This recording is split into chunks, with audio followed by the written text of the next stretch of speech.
Арбаңыздар, ардактуу сүйүктүү көрөрмандар, баарыңыздарга кечки Баткенден салам айтабыз. Сиздер Баткен телеканалында түз эфирде көрүп жатасыздар. Ассаламу алейкум ардактуу айымдар жана мырзалар, биздин сүйүктүү көрөрмандар. Жалпыңыздарга саламыңыз менен айтып, мынакей буюрса түз эфирибизди баштоо алдында турабыз. Ардактуу замандашым, эч жака которбостон, алыстабастан биз менен бирге болуңуздар. Буюрса кечки Баткен берүүсүнүн алкагында сонун музыкалык чыгармаларды сиздерге сунабыз жана ошондой эле сиздерден да сонун каалоо тилектерди кабыл алганга даярбыз. Аты жөнүм Расул Акматов. Буюрса ардактуу көрүүчүлөр, сиздер менен жарым саат бирге болуп кызыктуу маек жана ошондой эле жагымдуу музыкалык чыгармаларды сунганга даярбыз. Ал эми сиз болсо бизге дагы келип өзүңүздүн каалоо тилек же болбосо куттуктооңузду жиберсеңиз болот. Биздин адаттагыдай эле ардактуу замандашыбыз студиябызда коногубуз бар. Дал ушул коногубузга оригиналдуу суроолорду жиберген болсоңуз, андан сөзсүз түрдө биздин үйүбүздөн кур кетпейсиз. Анткени биздин демөөрчүлөрүбүз сонун белектерди даярдап койгон. Буюрса эфирдин жүрүшүндө дал ушул белектердин ээси сиз болуп калышыңыз мүмкүн. Андан бүгүн биздин студиябызга атайын улуу башын күчү кылып, биздин сөзүбүздү жок дебестен келген бүгүн студиябыздын коногу. Анда кененирээк тааныштыралым. Элчебек Акматов агайыбыз бүгүн студияда келип отурат. Куш келдиңиз. Кушбак кылсын. Саламатсыздарбы, баткендиктер, урматтуу жерлештерим. Кандайсыздар? Жакшысыздарбы? Мына бүгүн студиядан отуруп Расул экөөбүз сиздердин сурооңуздарга жооп бергенге аракет кылып көрөбүз. Ырбелек тартуулайбыз. Буюрса Биз менен бирге болуңуздар. Маанайларыңыз менимче жакшы. Кудайга шүгүр, жакшы. Кандай келип алдыңыз? Акырын болот. Элчебек агам өзгөчө пунктуалдуу адам экен. Өз убагынан эрте келди. Эфирибиздин убагы өзү жарым саат болсо, жарым сааттан да көп бүгүн биздин студиябызда күтүп отурдум. Сизге дагы бир чоң рахмат айтабыз келип бергениңизге. Рахмат. Анда ардактуу телекөрүүчүлөр, биз дагы бир сиздерге эскертип айтып кетели. Эгерде биздин студиябыздын коногу Элчебек Акматов агабызга өзгөчө суроолорду узаткан болсоңуздар, сөзсүз түрдө биздин демөөрчүлөрдү биз сиздерге эскертип айтып кетели.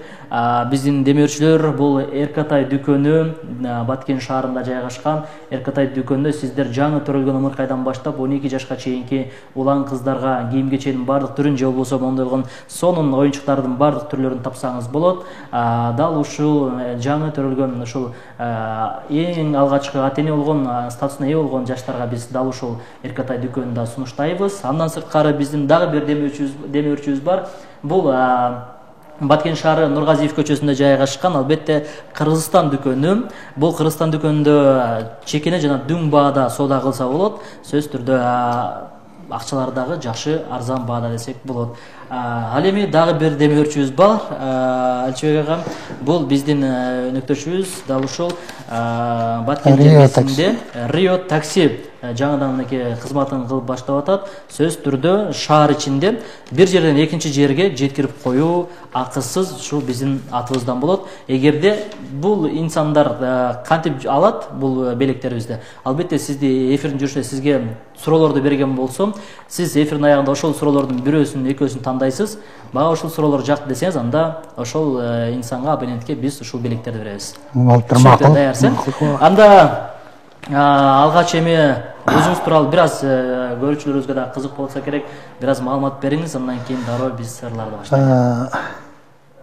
Мен эми өзүм жөнүндө айтканда, билимим орто. Ушул Баткен районуна караштуу Суу Башы айыл өкмөтүндө жашайм. Кара Токойдун тургуну болом.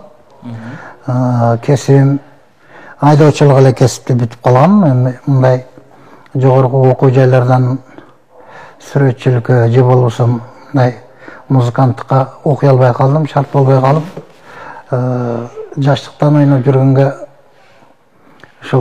ушул убакка чейин таштабай өзүм менен ар дайым бирге алып жүрөм. Демек, ошол убактан бери аккордеон ойноп келесиз. Канча жыл болуп калды? Эми где-то бир 8-9 класстардан бери эле ойнойм го. Демек, көп кыйла жыл болду. Ошондой болуп калды. Аккордеондон башка дагы аспапты ойнойсузбу? Аккордеондон башка баян жетимиш өнөр азык кылат дейт. Баян да ойнойм, анан гитара да ойнойм. Аккордеонду ойнойт. Көбүнчө аккордеон. Көбүнчө аккордеон. Сиздин ушул жаныңызда ар дайым алып жүргөн аккордеон болсо керек менимче. Жакшы, канча уулдун атасысыз? Канча небереңиз бар дегенде? Кудайга шүгүр, 2 уул, 2 кызым бар. 2 уул чоң уулумду үйлөдүм. Чоң уулумдан 1 неберем бар, уул неберем атын Алихан койгом. Кызымдан 2 неберем бар. Демек 3 неберем. 3 неберем бар. Жакшы. Анда келиңиз, эфирдин башында ушул сөзүбүздүн башында бир сизден жамдуу музыкалык чыгарма, жалпы бизди чыдамсыздык менен көрүп жаткан көрөрмандар үчүн болсун. Албетте. Кандай чыгарманы аткарат экен деп турса керек биздин көрүүчүлөрүбүз? Эми ырдын башында эле ушу Ырсыбай атабыздын жагымдуу ырлары көп.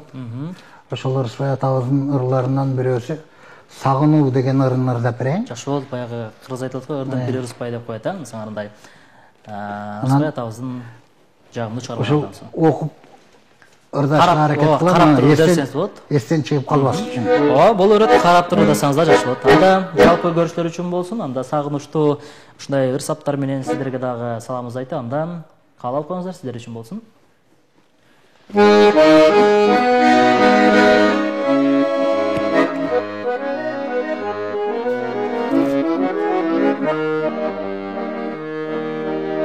Бүркөк асманы жарк дегенде чагылган, байкоосуздан жалынына кабылган. Бүтер экенди элеп алып махабат, жалгыз сени элесиңди жаманган. Hazır men da seni oylap jatamın, Oşol күндөр бүткөнүмдү kalgılan.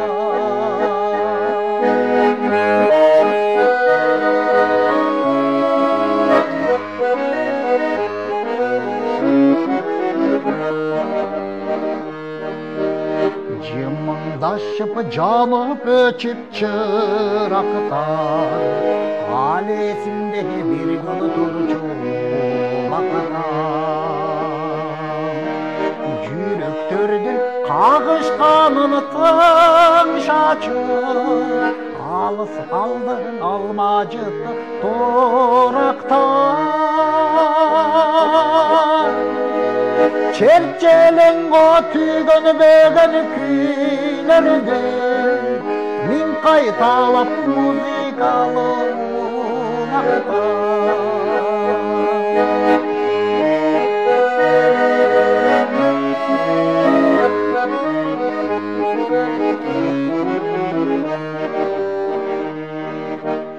Tappay takır mahabattın aylasın, Sağındım men jolukçu gün ay başım.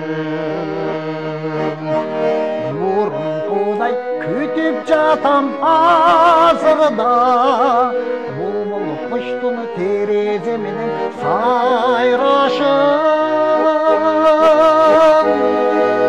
Arubakta joluk çelek bakçadan, Aytçı degi asıl keçim kaynasın. Arubakta joluk çelek bakçadan, Aytçı degi asıl keçim kaynasın.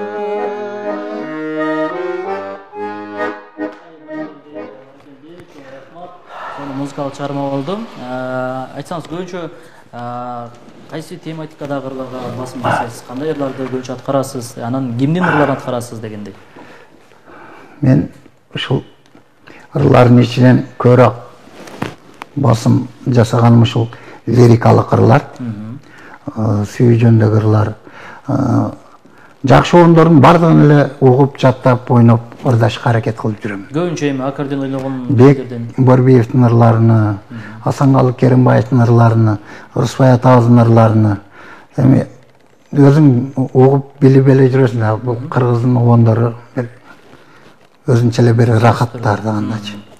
легенда десек дагы жалгышпаса керек. Анан айтсаңыз ушул сиздердин ушул муундарда кайсыл инсанды ушундай бир чыгармачылыгын баалап кумир катары десек дагы болот, тутат элең мындай. Рыспай Абдыкадыровду. Көбүнчө ошол инсан. Жакшы, анда ардактуу теле көрүүчүлөр, сиздер түз эфирде бизди көрүп жатасыздар. Анда билдирүүлөргө СМС билдирүүлөргө кезегибизди берели. Саламатсыздарбы, кечки салам дейт. Зарташ айылынан деген билдирүүлөр бар экен. Элчибек, өнөрүң өркүндөй берсин, Айдаркенден салам деп бизге 416 абонентте билдирүү калтырган экен. Мүмкүн болсо Элчибек агабызга бир сонун СМС билдирүүлөрдү узатсаңыздар, балким сиздер биздин эфирибиздин жүрүшүндө байгелүү болуп калышыңыз толук ыктымал. Саламатсыздарбы, кандайсыздар? Баткен телеканалы дейт. Суроо, сиз өзүңүздүн ата-энеңиздин сиздин жашооңуздагы орду дейт. Биринчиси, ал эми кичине убагыңыздагы эң эсте каларлык окуялар жөнүндө айтып берсеңиз дейт. Сизге жаккан, таасир берген чыгарма кайсы болду эле дейт. Мен Баткен областынын Сүлүктүү шаарынан болом деп 712 абоненти билдирүү калтырган экен. Өзүңүздүн ата-энеңиздин ошол сиздин жашооңуздагы орду дейт. Ата-энем Кудайга шүгүр эмгектин баатыры болуп, бир 30 жылдай ушул Баткен автобазасында айдоочу болуп иштеп, бизди чоңойтуп, апам ошол совхоз мезгилинде, ушул айылдан ал мезгилде тамеки берчү эле. Ошол экөөлөп бизди жакшы багыштайм. Кудайга шүгүр, мен атамдан, апамдан аябай ыраазымын. Ал эми кичине убагыңызда эсте каларлык окуялар жөнүндө айтып берсеңиз дейт. Буну эстеш керек болуш керек менимче. Эми эсте бар, Кудайга шүгүр. Мен кичинемде көрөк хулиганчылык кылып жүргөн экенмин. Биздин айылды аралап тажиктин балдары өтчү эле да. Ошолор жерлерге өтүп, ошол жактан эгин айдачу эле. Анан тийиш кылып көөрчү элем. 712 абоненти Сүлүктүү шаарындагы биздин көрүүчүбүз суроосуна жооп алды окшойт. Рахмат сурооңузга. Жакшы суроолордун бири болду. Саламатсыздарбы, Кутман кеч дейт. Талантыңызга тазим. Элмирбек уулума Бекборовдун Жамиле арын ырдап берүүсүн суранабыз деп бизге 400 абонент билдирүүсүн калтырган экен. Сөз түрдө аракет кылабыз. Элчи дос, үнүңө береке, ар дайым ден соолукта бол, өнөрүң өркүндөй берсин. Мен жаңы жерден Турдубай досуң деп 623 абоненти билдирүүсүн калтырган экен. Рахмат Турдубай. Салам, урматтуу кечки Баткен дейт. Кандай дейт? Кечириңиз, менин мухаббатыңызга атап жазгансыз. Биринчи толук жакшы жазылбаптыр, ардактуу көрүүчү. 942 абоненти, мүмкүн болсо шашпай толуктап жазып бериңиз. Биринчи махаббатыңызга, биринчи сүйүүңүзгө атап жазгансызбы деген суроо окшойт менимче. Макул, толукталып келсин, андан кийин кайра сизге узатабыз. Жооп берип кое бересиз? Түшүндүктүү болсо жооп берип. Биринчи махаббатыңыз дегендей экен. Эми бул жерде туруусун эле айтыш керек. Мен музыкалык сабатым жоктугуна же жогору жактан билим албагандыкабы, мен көп жолу аракет кылып көрдүм, бирок бир да оон чыгара албай койдум. Ырда жаза албай койдум. Эми ал жагынан кыйын экен да булчу. Бул кыйын нерсе экен биз үчүн. Биз окубай калганбыз да, окубай калып. Мынакей, жооп алдыш керек менимче. Кийинки СМС билдирүү, саламатсыздарбы, түз эфирге куш келипсиз дейт. Элчи байке, Кутман кеч, музыкантты кайсыл жактан үйрөндүңүз эле, же сиз деле шакирт чыгардыңыз беле, нечөөнү чыгардыңыз? Айгүл Таштан салам дейт. Демек, музыкалык билими жок экен, бирок шакирт чыгардыңыз. Шакирт чыгарышка аракет жасап атам мен. Өзүбүздүн ушул Бозадыр, Кара Токой айылында азыр түз эфирден кайрылып кетет элем жаштарга. Үйргөнөм дегендер болсо, пожалуйста, бесплатно. Бекер эле үйрөтөм, ооба. Үйрөтөм. Анан шакирт чыгара элекмин, бирок мен ойноп жүргөн, мен өзүмдүн чоң агам бар, чоң атам баласы. Ошол мурда биз бала кезде ойночу эле да. Ошол кишиден үйрөнүп калган экен, ойногондо. Демек, ошол инсан себепчи болуп калган. Ооба. 033 абоненти, салам Элчибек дос, кандайсың дейт. Гүлжигит Сатыбеков ырдардан ырдап койчу досуң талай дейт. Баткенден СМС билдирүү жиберип атат экен. Сураныштарды сөз түрдө ордотабыз, азыр ардактуу көрүүчү. Сураныш дейт. Мен Заирова Алия Зарташ айылынан дейт. бир ырды сизден сураныш деп ыр суранат экен. Албетте сөзсүз түрдө ырларды дагы мынакей смс билдирүүлөр аябай келип атат биринин артынан бири. Мүмкүн болсо ардактуу көрүүчүлөр шашпастан тамгаларды калтырбай жакшы толук жасаңыздар, биз толук адреске жеткиребиз жана жооп алып беребиз. Мынакей биздин көбүнчө азыркы учурда сиздин бизди көрүп отурган досторуңуз дагы суранат атат, бир жагымдуу музыкалык чыгармалардан болсунчу деп. Азыр эми Элчебекке бияк карасак, баягы башында айткандай эле жигитке жетимиш өнөр аздык кылат дегендей, бул жакта сиздин дагы бир өнөрүңүз бар экен, сүрөт тарткан, мен азыр жалпы көрүүчүлөргө көрсөтүп коеюн, мындай көрүнүктүү болсо. Демек ушул сүрөттөрдүн бир аз ушул сурап кетейин деп турам. Сүрөт дагы тарта турган өнөрүңүз барбы? Ошондой жашыктан сүрөт дагы тартам. Ушундай бир буйрутма бергендер болобу? Ушул сүрөт тартып берчи деп. Айрыкча кандай сүрөттөрдү тартып бересиз? Буйрутма пока ала элекмин. Анан баягындай художниктердин тили менен айтканда, художниктер баягындай чоң материалды кагып алып рейкага холст деп коюшат. Ошол холстка масло менен, гуашь менен природаларды тартып өзүмчө бул рахат алам да. Жакшы, анан сурайын дегеним ушул семьяңызда, үй бүлөңүздө ушундай бир сизге окшоп аккордеон ойноп, ырдап, каңгылдап ырдаган уул кыздарыңыз барбы? Кызым, экинчи кызым ырдайт, жакшы ырдайт. Чоң кызым. Кичүүсү ырдай албайт, чоң кызым аябай жакшы ырдайт. Ал үй бүлөлүү? Ал үй бүлөлүү болуп кетти. Демек азыр ушундай музыкалык жакка билим алам дегендер азырынча жаштык кылат, кызыңыз? Азырынча жаш. Каршы эмессиз бирок? Жок, каршы эмесмин албетте. Бул жакта дагы смс билдирүүлөр досторуңуз тараптан келип атат. Кара булактан Шарип досуң дейт, талантыңа таазим, 792 абоненти. Боз Адырдан салам, бир жакшы ырлардан ырдап бериңчи дейт. Анда жакшы ырлардан кимисин, кайсысын ырдап беребиз, мүмкүн болсо? Эми Ырысбай атабыздын ырынан кийин эле өзүбүздүн ушул Баткендин биз билген, угуп, көрүп жүргөн максаттоон эле бир жакшы ыры бар. Ошонун темасы эсимден чыгып калыптыр, ошону ырдап беришке аракет кылайын. Максат Баткендин. Жакшы.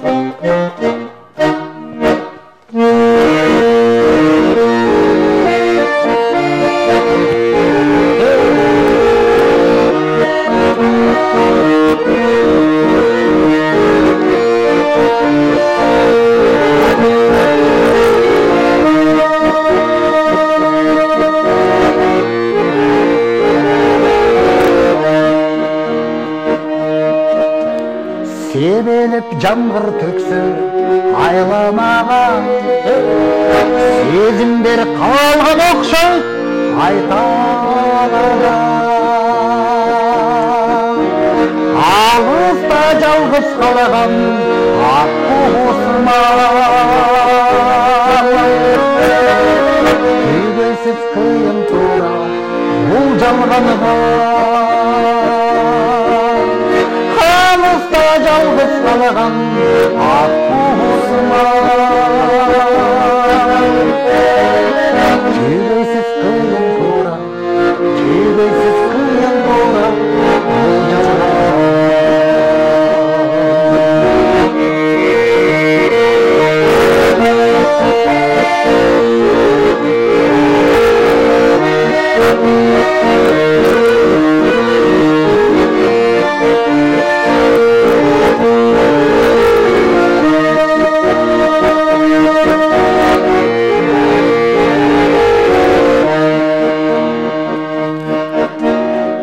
Sana kanatlılar yeteğine, uçuğa kanatım yok seni izleyen.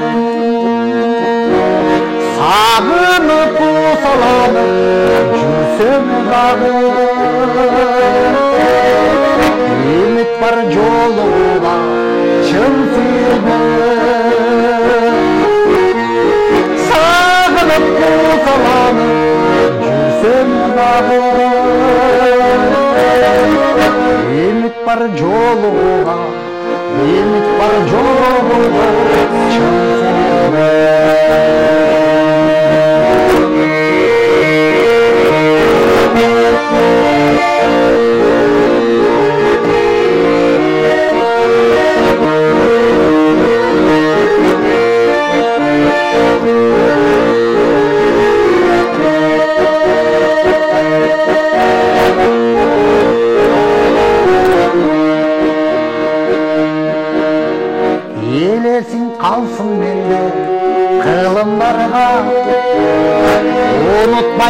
yüreğimde sevgim barda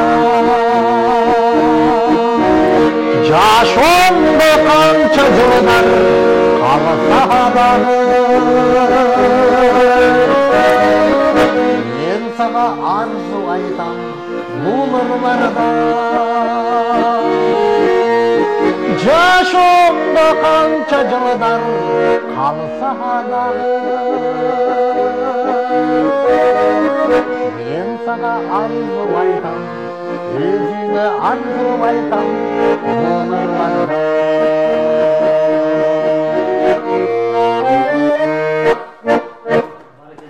Чоң рахмат, үнүңүзгө береке. Чебек ага, бул жакта смс билдирүүлөр көп келип атат. Себеби биздин убактыбыз аз, ошондуктан биз эми келген билдирүүлөргө кезек берелим. Бирок сиз эстеп калыңыз, жаккан билдирүүнү эфир аягында белегибизди беребиз. Анда смс билдирүүлөргө өтөлү. Сиз болсо жооп бергенге аракет кылыңыз.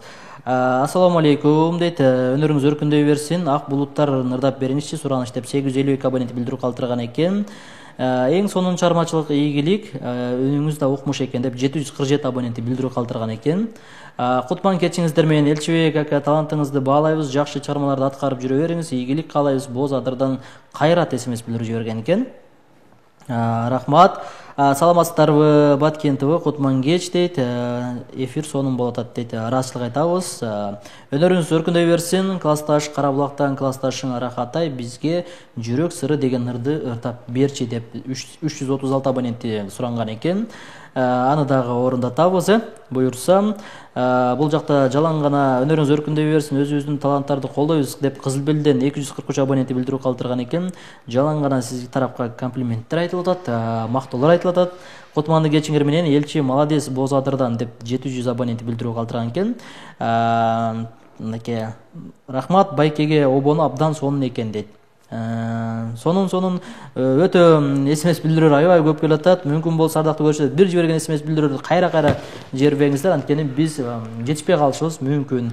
Элчибек аке, эң сонун ырды айтасыз дейт. Чек айылынан Абдалим деген иниңиз деп 823 абоненти билдирүү калтырган экен. Элчибек аке, сизге салам дейт.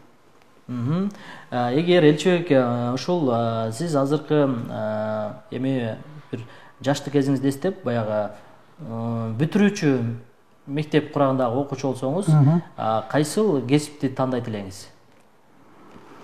Эми мен атам айдоочу болуп, бизди кичинекейден ушул кээде машинесине минип алып, айлантырып келип, атам менен бирге жүргөндөнбү, баары бир мен атам кесибин алышым керек эле да. Азыр кайра жаштык мүмкүнчүлүк болуп ошондой неме болуп калганда баары бир кайра эле ошол атам кесибин тандайт элем. 098 абоненти суроо берип атат. Жашоодогу сиздин эң жакын адамыңыз ким деп? Конечно, өмүрлүк жубайым, бир туугандарым, атам, ошолор эң жакындарым мен. Эң башкысы бир туугандар. Ассаламу алейкум, Баткен телеканалы көрөрмандар. Элчибаева, сиздин талантыңыз өркүндөй берсин. Расул байке, сизге да тунук эфирдейт. Зарташ айылынан салам. Жагымдуу чармалардан аткарып бериңизчи, Бек Борбиевдин дейт. Азыр мындай кылалы, биз ушул жерден смс билдирүүлөрдү токтотуп туралы дагы. Сизге бир жагымдуу музыкалык чарма көбүнчө суранып атат. Музыкалык чармага кезек берели дагы. Андан кийин биз ушул смс билдирүүлөргө жыйынтык берип, бирөөсүн тандайсыз. Анан биздин демөөрчүлөрүбүз Эркатай дүкөнүнөн оюнчук беребиз, же болбосо каласа ошол Кыргызстан дүкөнүнөн шириндик, ал эми шаар ичинде акысыз жүрөм десе, анда Рио таксиден жолдо беребиз. Кайсы чыгарманы аткарып Так, Таң чолпонум деген бир чыгарма бар, ошону ойноп.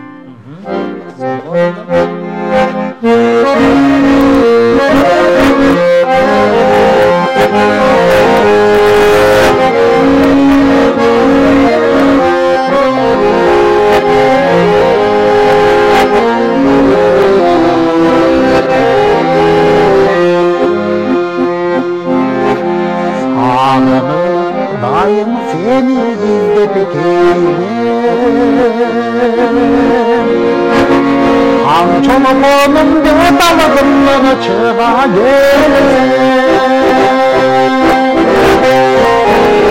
O koynundan yüzge biçir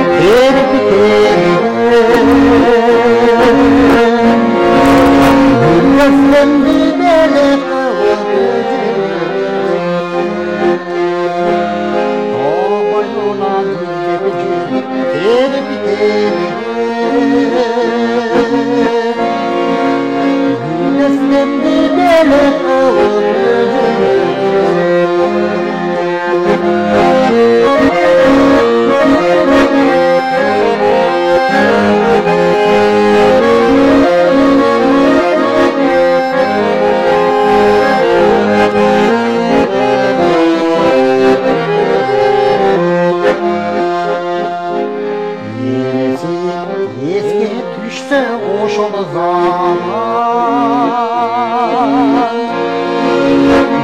Yüreğime kullanıştın otuğu canan Öpmekinde doğru çatlar çolpanı cılgın Kız araşın dübeli göğesine Öpmekinde doğru çatlar çolpanı cılgın Kız araşın dübeli göğesine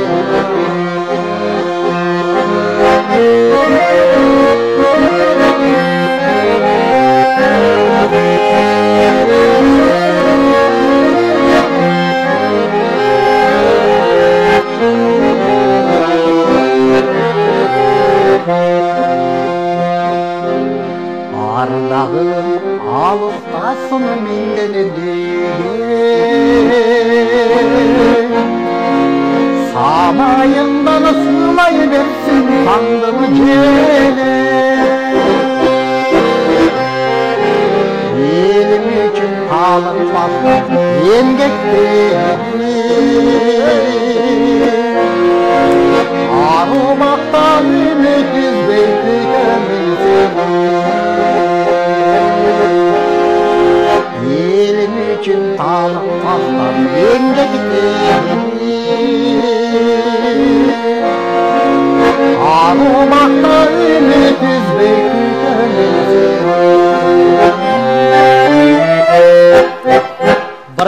Barakelде сизге чоң рахмат. Сонун музыкалык чыгармалар болду. Бай эски эстен кетпейт деп сонун чыгармаларды эске түшүрүп койдуңуз, Элчи ага. Азыр бир СМС билдирүүлөрдү окуйлда, андан кийин жыйынтыкка кезек берели. Кутман кеч дейт, Расул жана Элчибек дейт, сен музыкалык билимиң жок болгону менен сенде табият берген талантың бар. Өтө жакшы салмактуу ырларды ырдап жүрөсүң. Айбек Кармовдун Эмне айып деген ырын ырдачу элең эсиңде болсо, ошол ырды ырдап берчи деп бизге 055 абоненти билдирүү калтырган экен.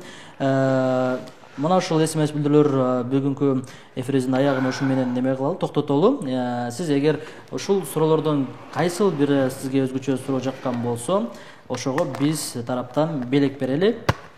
Мага жакканы баягы суроолордун ичинен ушул Караалактан келген Арахат деген классташым бар. Ошонун суроосу жакты, анан Бозадырдан келген Кайрат деген баланын суроосу жакты. Демек, Кайрат ага жана Рахат же көрүп аткан болсоңуздар, мүмкүн болсо ушул эле жазган номериңиздерге эфирден сырткары чалып койсоңуздар, биз сиздерге анда белектерди берели. Сиздер эми баягы шаардан сырткары экенсиздер, ошондуктан биз сиздерге таттуу анан ушул оюнчуктарды бергенге аракет кылалы. Мүмкүн болушунча эфирден сырткары байланышып коюңуз. Элчи ага, сизге чоң ыраазычылык айтабыз. Рахмат келип бергениңиз үчүн. Эми эфирдин аягында сизге эркин микрофон берейин. Камераны карап, айта турган сөзүңүз болсо айтып алсаңыз болот. Эми чын айтканда баягы жарым саат убакыт эми ушундай чармачыл инсандарга аз калат экен. Ошентсе дагы буюрса дагы сиз менен жолугабыз деген ойдобуз. Анда эркин микрофон сизге. Эми мен айтайын деген жакшы бир тилегим ушул Кыргызстаныбыздын алып кетсе экен деген эле. Ой, анан элибизге бакубат ден соолук. Ар дайым ден соолукта болуп эле бар болуп, патриот болуп, эл үчүн, жер үчүн бир жеңден кол чыгарып, бир эмеден кандай деген баягындай макал бар эмеспи? Ушуну каалап кетет элем өзүбүздүн ушул баткендик жердештерге. Дагы бир чоң рахмат, сизге ыраазычылык айтабыз. Силерге дагы рахмат. Чармачылык ийгилик болсун, дагы да жакшылык ушундай эфирлерден көрүшөбүз деп ойлойбуз. Ардактуу биздин сүйүктүү көрөрмандар, биздин жеңүүчүлөр эфирден сырткары сөз сиздер менен байланышабыз. Ал эми калгандарга дагы ыраазычылык айтабыз.